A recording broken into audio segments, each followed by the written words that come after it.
പ്രേക്ഷകർക്ക് ഏറെ പ്രിയമുള്ള പരമ്പരയാണ് ചെമ്പനീർ പൂവ്. ഏഷ്യാനെറ്റിന്റെ സീരിയലുകളിൽ ഏറ്റവും റേറ്റിംഗ് ഉള്ള സീരിയലാണ് ചെമ്പനീർ പൂവ്.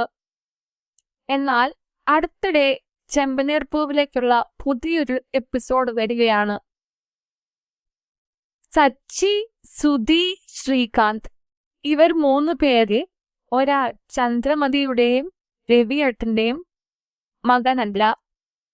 ആ സത്യം ജനങ്ങളിലേക്ക് എത്തിക്കുകയാണ് ചെമ്പനീർ പൂവ്. ഈ 3 പേരിലും ആരായിരിക്കും ചന്ദ്രമതിയുടെയും രവീന്ദ്രന്റെയും യഥാർത്ഥ മക്കൾ? എന്നാൽ ആ ചോദ്യത്തിനുള്ള ഉത്തരമാണ് ഇപ്പോൾ നിങ്ങൾ അറിയാൻ പോകുന്നത്. മറ്റാരുമല്ല, അത് സുധിയാണ്.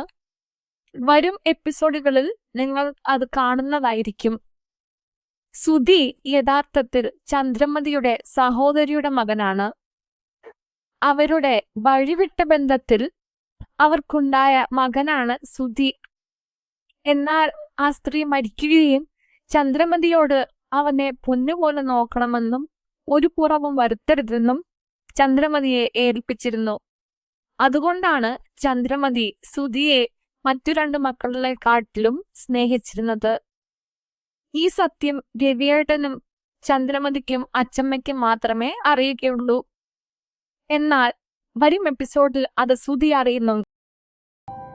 കൂടുതൽ വിശേഷങ്ങൾക്കായി വാരിക ഓൺലൈൻ സബ്സ്ക്രൈബ് ചെയ്യുക.